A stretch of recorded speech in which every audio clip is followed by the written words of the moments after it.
Hi everybody, my name's Rachel and I am knitting. Not right now, obviously, because I'm talking to you on YouTube. If you're new here, welcome to my channel. Guess what? Everyone is new here because this is my second video. So thanks for being here. Welcome. Can't wait to get to know you more here on YouTube. So let's get right into it. Today's video topic is knitting while traveling. I've traveled a few times this year, and when I've traveled by plane, each time I have brought my knitting with me. I've been very active on Instagram this year with my knitting account, Rachel is Knitting, and every time I post content that has footage of me knitting on a plane, people are going nuts. They either think, hey, I didn't know this was allowed, or I've only brought wooden needles, or I've avoided XYZ because I'm afraid of TSA confiscating it. So I thought this would be a great video topic to share how I prepare my knitting and my notions in order to travel with the least amount of hiccups possible.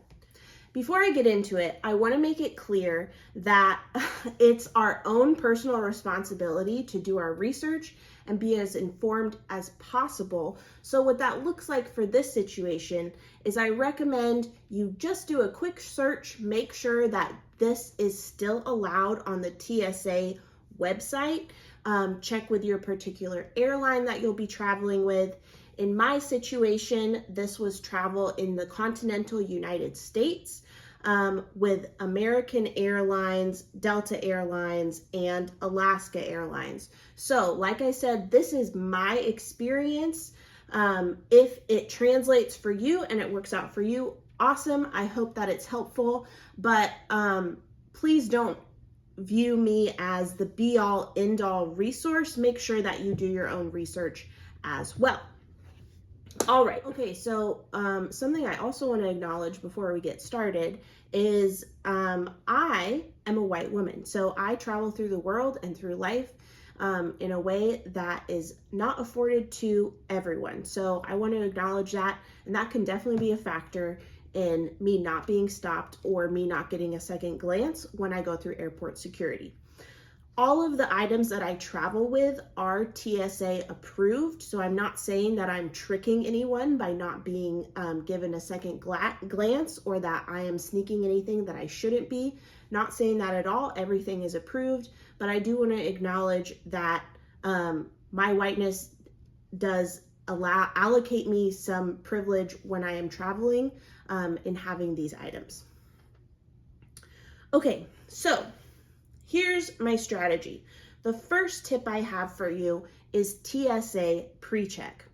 This is, I believe, $85 for a 5-year period. It is the best value of anything on the planet. It is so nice if you've thought about getting TSA pre-check, but for whatever reason you've been hesitant. This is your sign. Get signed up for TSA PreCheck if you are eligible. This is a service that you pay for where you get shorter lines at the airport. You don't have to remove your shoes, laptops, iPads, belts, things like that. You also don't have to remove your liquids from your bag. So what this does is it streamlines the security check process as you are traveling through the airport. I totally recommend, and I do think that it aids me when I'm traveling with my knitting just because it speeds up that process and makes it so much more efficient, not only for me, but also for TSA staff. All right, let's talk about my Notions tin. This is an Altoids tin that I bought at an estate sale for probably like $1 or something ridiculous. It used to hold cinnamon Altoids. Now it holds my Notions. I've decorated it with all sorts of stickers on the bottom. This is from Long Dog Yarn. I got this one off Etsy. There's a few more stickers inside. That's not important for traveling. It's just a fun thing to show you. So when I open this Notions tin up, you will see virtually the same assortment of items that I had with me when I most recently traveled to Oregon. So let's go ahead and open it up. There's my little Oregon sticker. All right, so here's my first tip. You'll see that I have 3 different needles, circular knitting needles, in my notions tin. When I'm traveling with circular knitting needles, I always coil them up into little circles.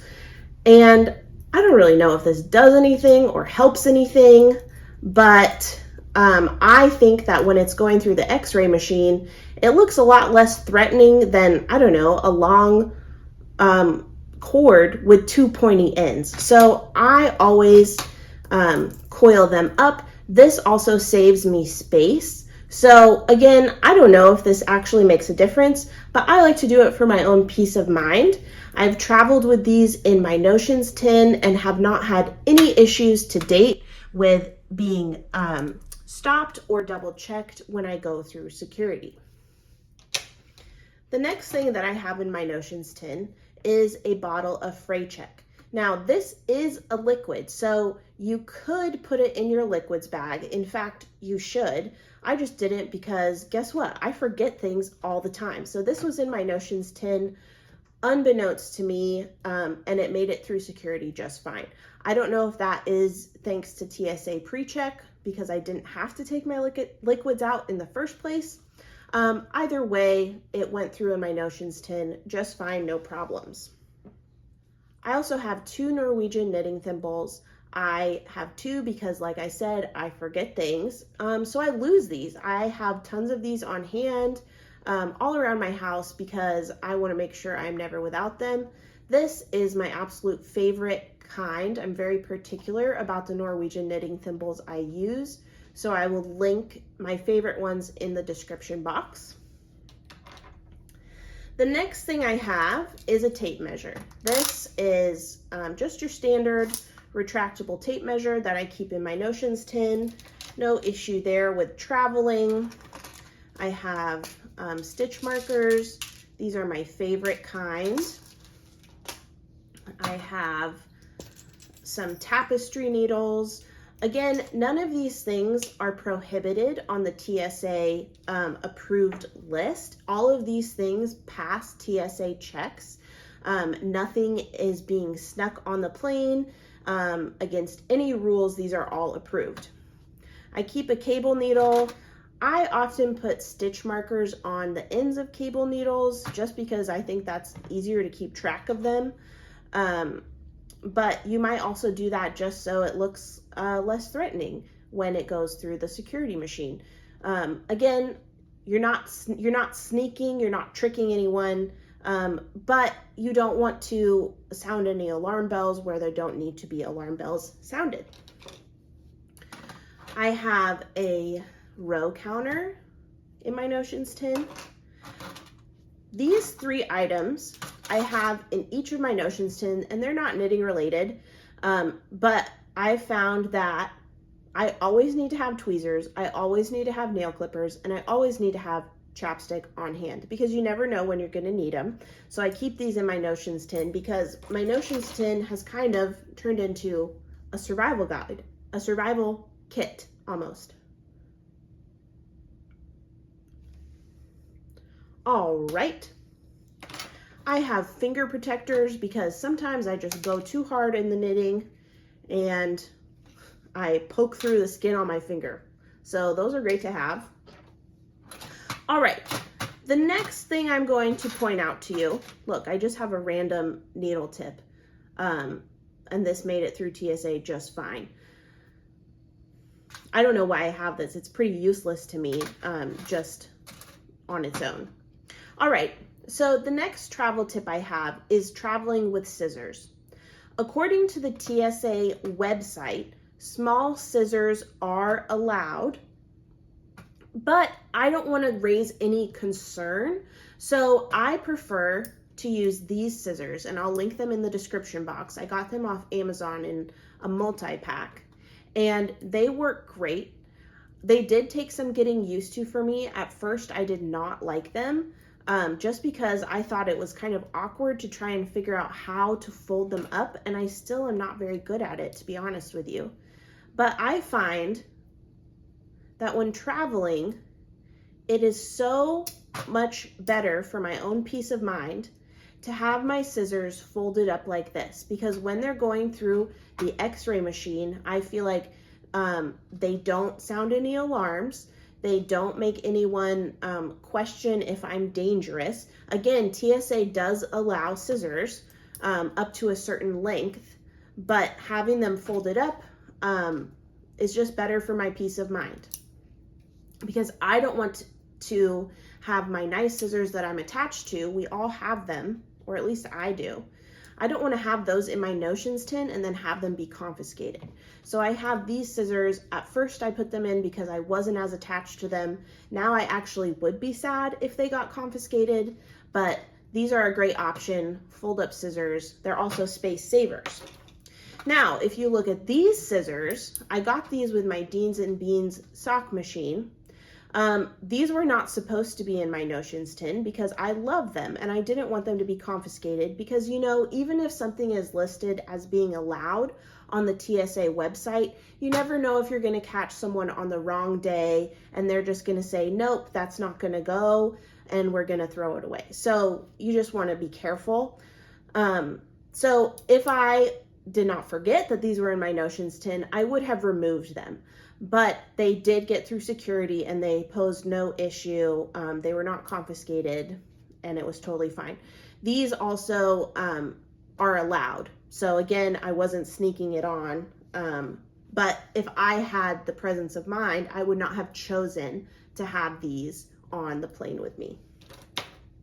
Then the rest of the things in here are just kind of odds and ends. We have a yarn label, a T-pin, stitch markers, safety pins, a bent tip tapestry needle. All of these things in my notions tin made it through just fine. So I'm going to go ahead and put my notions tin back together.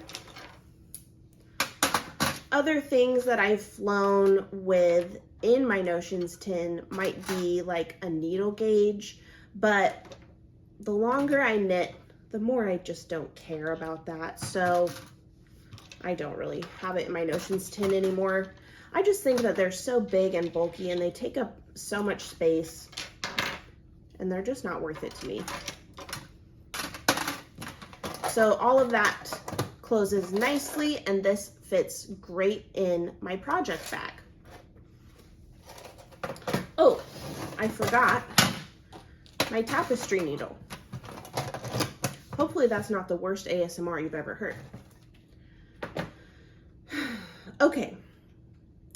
Another thing that I have traveled with in my carry-on without any issue whatsoever, which might surprise you, is my full set of Chiagu interchangeable knitting needles. I know, mind-boggling.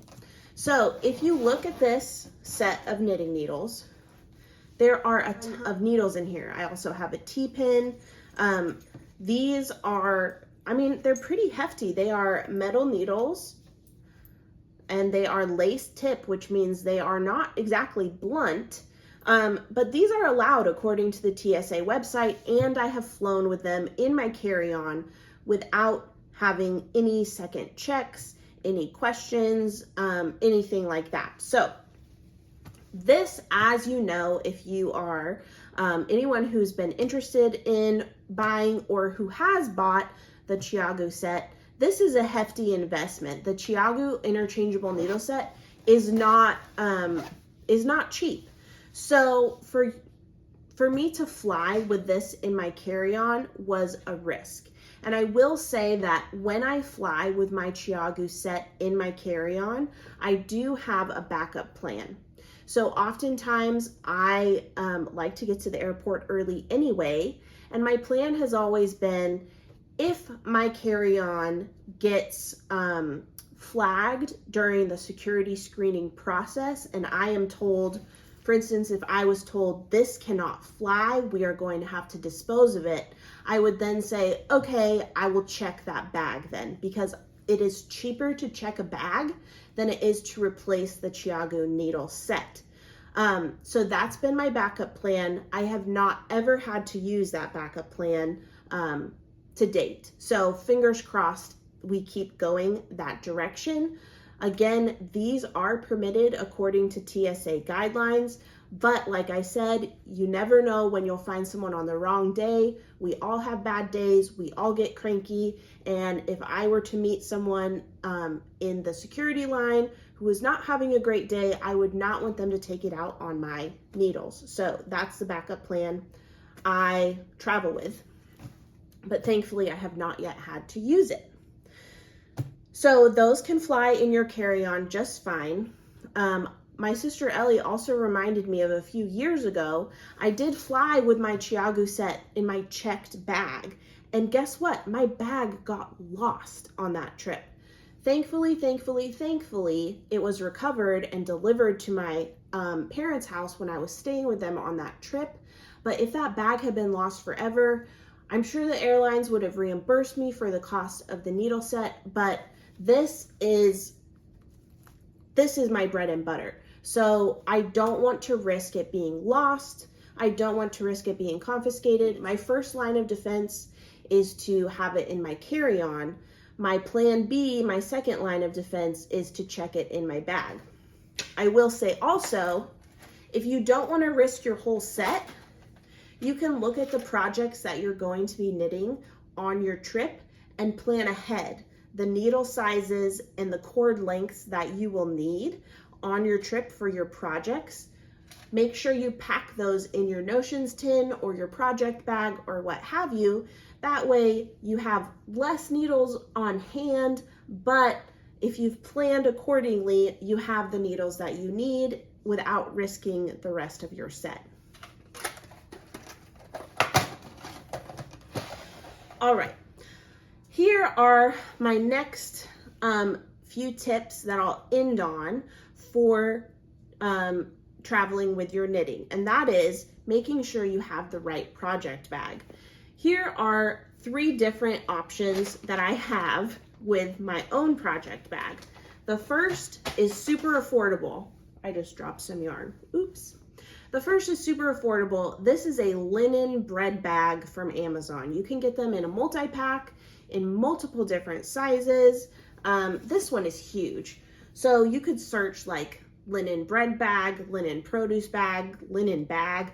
You could even get a delicates bag from the laundry section. And those are great, cheap, inexpensive options for project bags.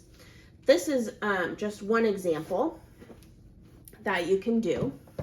This is also, since it's inexpensive, this is a low stakes project bag if you lose it or if it's confiscated. I don't know why a project bag would be confiscated, but I actually have lost project bags while traveling before, and they were so precious to me, and I'm still mad about it. So if I had lost this linen bread bag as opposed to the project bag I actually did lose in 2019 that I loved, I would be far less brokenhearted, and 3 years from the date of loss, I probably wouldn't still be carrying. So that's a great option for travel.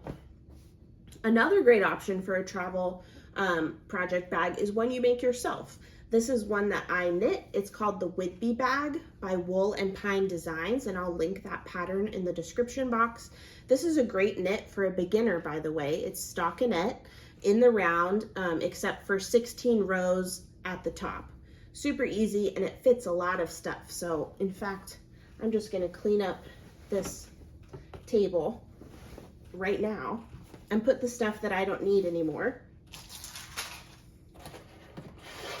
right on in here, cinch it up, and there you go. I used this bag on my most recent trip, and it was a great project bag. It fit 10 skeins plus a sweater that was in progress. Here's another project bag. This has my Oregon cardigan yarn in it, which I brought on my most recent trip.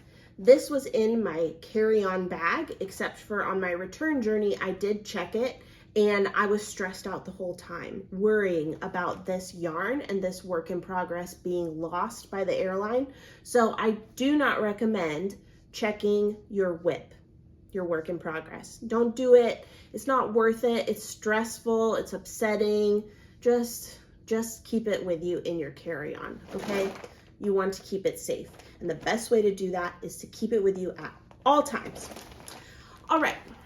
Another tip for travel knitting is bring a mindless project. I brought another Whidbey bag to work on the plane. This again is stockinette. So simple, knit in the round after you get through the 16 rounds of flat knitting at the top. And it's just a great, easy-going knit for when you're on the plane. If you are knitting while you're actually on the plane in flight, it can be kind of difficult to maneuver with the armrests, with the person sitting next to you.